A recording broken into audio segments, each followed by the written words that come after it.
second half, but they out-rebounded us by 11, and it's not a coincidence that they were leading by 11. So we got out-rebounded by 11, and they were up 11. So a direct correlation between Georgetown's rebounding and their point production. And so I think, you know, their physicality, Lubbock in particular, I think I'm pronouncing his name the right way. Lubbock, yeah. Lubbock is a place you don't want to go. That's true. He, you know, any coach would appreciate someone like him. You know, he's all about the team. He's a grinder. He adds great value in so many ways at both ends of the floor. And I thought he was really the key to the game in terms of Georgetown's success. You know, with Porter and Starks, those are two, you know, high-level basketball players, and you're aware coming into the game the challenge those two present.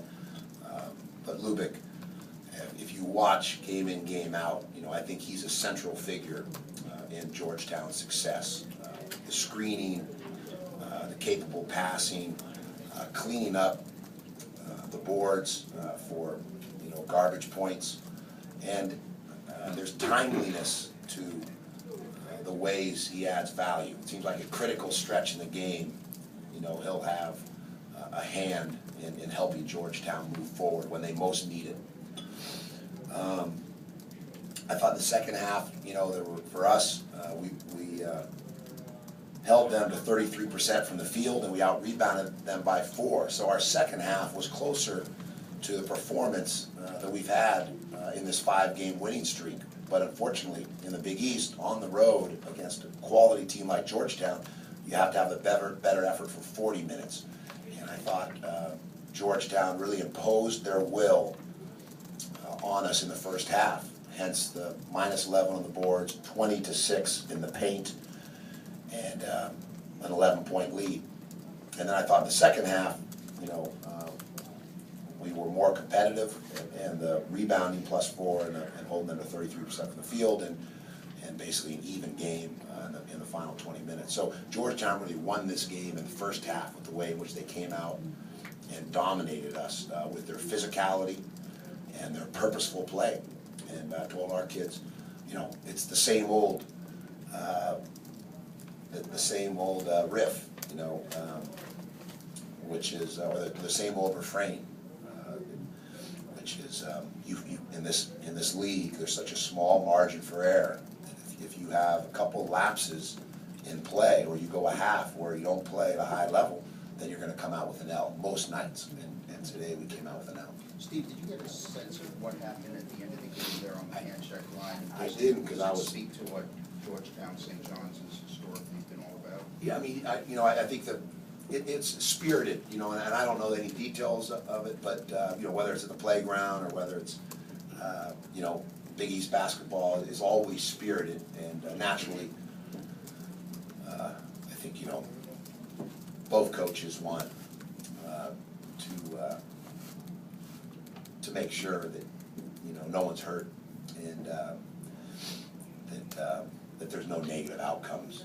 But you know, some of that feistiness it comes with competitors. You know, there's a lot of competitors on both sides of the fence there with St. John's and Georgetown. So, but I don't know any of the particulars in terms of what happened, or I would assume it's the age-old, you know, two competitive teams that are going toe-to-toe, and I'll have to find out more. You know, I don't know anything at this point about it. Have those self-inflicted wounds pretty much characterized you guys this year? Is that pretty much the story of your season? I don't know. You know, we won 5 out of 6, beating 2 top 20 teams in Cincinnati and Notre Dame. We've won 3 games on the road. We're the youngest team in school history. We're the youngest team in the country. It's just a competitive league. I think we were 3rd place today. You know, we went from 15th to 3rd place. I guess that would characterize our season in some regards to this point. So I think it's really at the end of the day, it's body of work. You know, once you get to March, you kind of see where you are. But in terms of self-inflicted wounds or things along those lines, it's probably a little too deep for me at this point to even fathom. Steve, is there a particular reason that D'Angelo has struggled in both games against this team? And then, you know, what was your thinking on keeping him on the bench at the end there in favor of Monaco? Well, I think 2. One is Georgetown plays great defense. I mean, It's not, I mean, they're a team that, you know, played Tennessee to a 38-37 score, which was, probably gotta go back 100 years to see a score like that. Naismith would be proud. Hank Iba, Claire B. and Nat Holman. And that speaks to their defense. You know, John is a great coach, comes from great basketball lineage, and, Hall of Famer, 2 Hall of Famers really influenced and shaped his coaching in his father and Pete Carrill. So no surprise, that they play great defense. They're well prepared. They've got a nice group of players that play a cohesive brand of basketball. They're very physical. They've got a lot of experience. And I thought, that we played much better than we did the first time around at the Garden.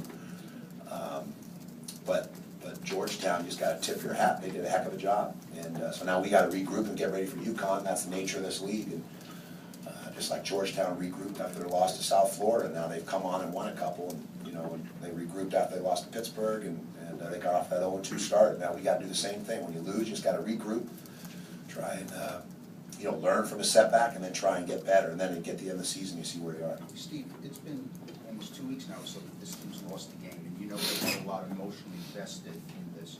When you spoke to them in the locker room, what did you say? I think a determined team, and they know the way I kind of approach every game is, we want to win every game, and then naturally no one's gone undefeated, no one's gone unbeaten in Big East in a long time. So the key is, how do you respond to your setbacks?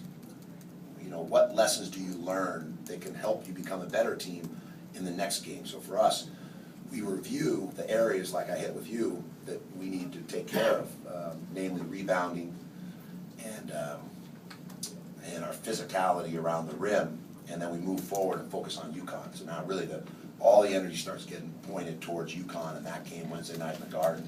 Because in this league, you just can't feel sorry for yourself.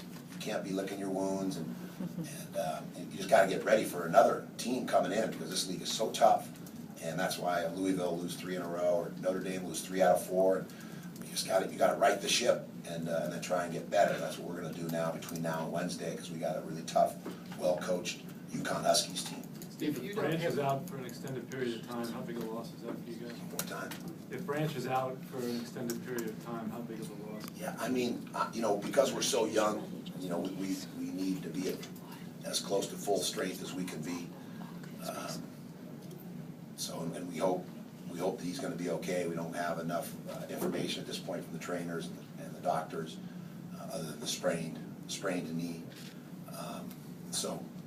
I think one of the positives today was our second half. I thought we played better, and then Marco Borgo. He's a heck of a shooter, and he does that every day in practice, and we got to try and find more minutes for him, because he stretches defense, and he's got a great touch and an underrated feel for the game. So we got to find a way, and I think that was under tough conditions. He came in, was ready. He didn't play in the first half. He's played limited minutes recently, and we called his number, and he delivered. So that was one of the few bright spots, or if you're looking for a silver lining, would be Marco Borgo's play, and then the competitiveness of the group in the second half. I think we'll take Coach Lavin back to the locker room right now, and we'll go and meet Phil Green and Cart Sampson and D'Angelo Harris as well.